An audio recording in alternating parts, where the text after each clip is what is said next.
Gerhard Zubeck n'est pas peu fier de l'exploitation qu'il a bâtie. À une quarantaine de minutes de Vienne, la capitale autrichienne, ses champs s'étendent sur 70 hectares. Sa marque, Biohof Adama, ce sont exclusivement des légumes biologiques, pas ou très peu de produits chimiques et aucun organisme génétiquement modifié. Ce producteur plaide pour le maintien de l'interdiction autrichienne sur les OGM. En Autriche, c'est un thème fort de la campagne pour les élections européennes et Gerhard votera le 7 juin pour un parti opposé aux cultures OGM en Europe. Pour lui, c'est un enjeu majeur, il y va de son indépendance.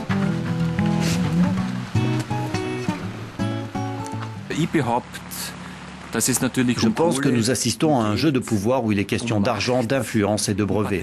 Et c'est pour cela que je suis fermement opposé aux OGM. Quels sont les véritables intérêts dans ce jeu de pouvoir?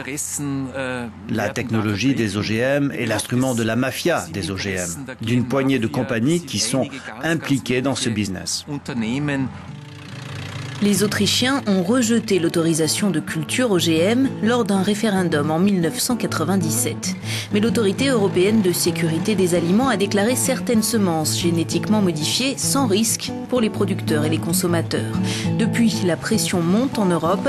Les sociétés produisant des variétés génétiquement modifiées ont lancé des actions en justice pour tenter de faire sauter les verrous européens. Et la Commission de Bruxelles presse les États membres récalcitrants d'autoriser ces cultures. Mais de nombreux pays font de la résistance fort d'une opinion publique qui leur est favorable.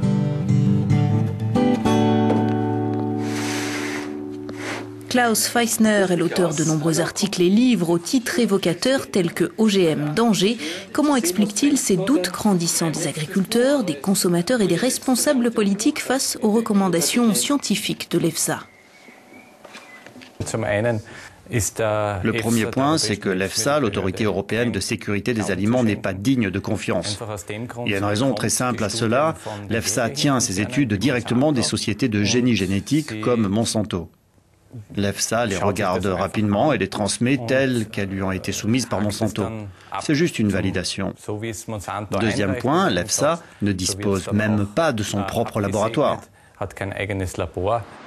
Nous avons rencontré le chef du département de génétique appliquée et de biologie cellulaire à l'Université des ressources naturelles de Vienne.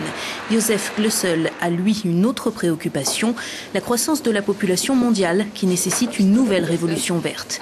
D'après lui, les OGM peuvent contribuer à mieux nourrir la planète. Ils peuvent aussi remplacer le pétrole. Les opposants aux OGM, dit-il, instrumentalisent des peurs infondées.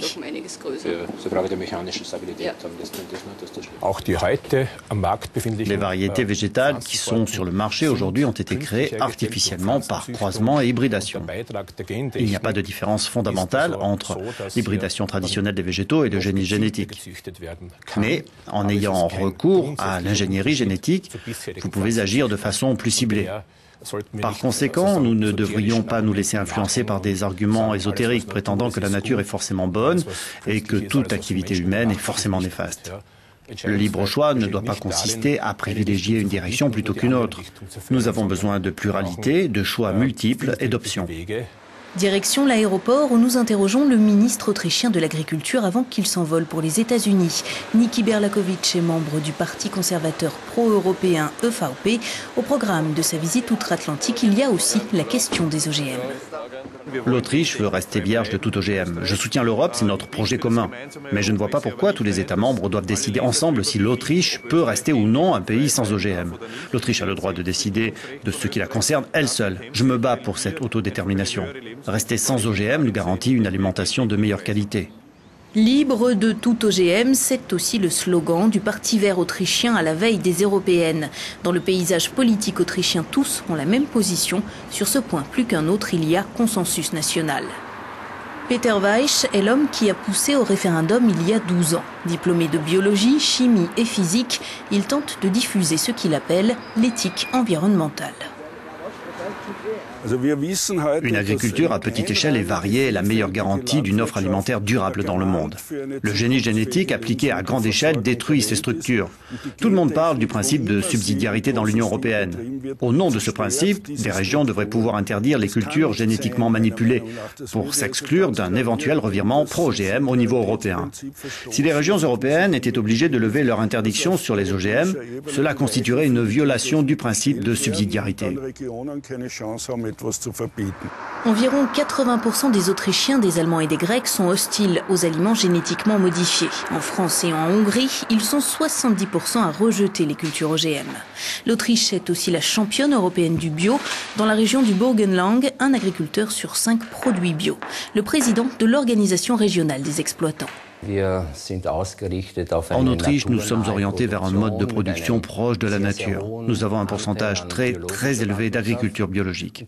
Et elle ne peut pas coexister avec les cultures OGM. À l'avenir, il est important que l'Europe parle d'une seule voix en ce qui concerne les OGM. Pour peser face aux États-Unis et à nos partenaires de l'Organisation mondiale du commerce, nous avons besoin d'une position commune aux négociations de l'OMC. Si l'Europe pouvait une fois pour toutes se décider et abandonner les cultures d'aliments génétiquement modifiés, nous, les Européens, nous aurions de grandes chances de faire accepter notre position à l'OMC.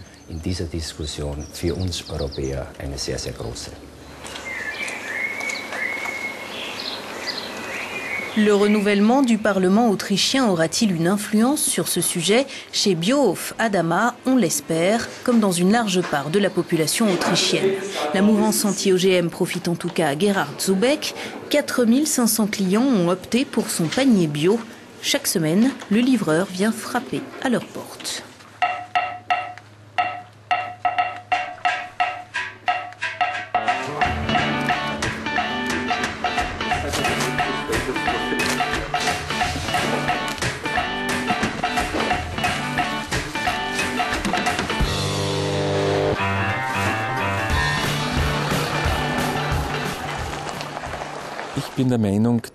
À mon avis, nous n'avons pas besoin du génie génétique dans l'agriculture.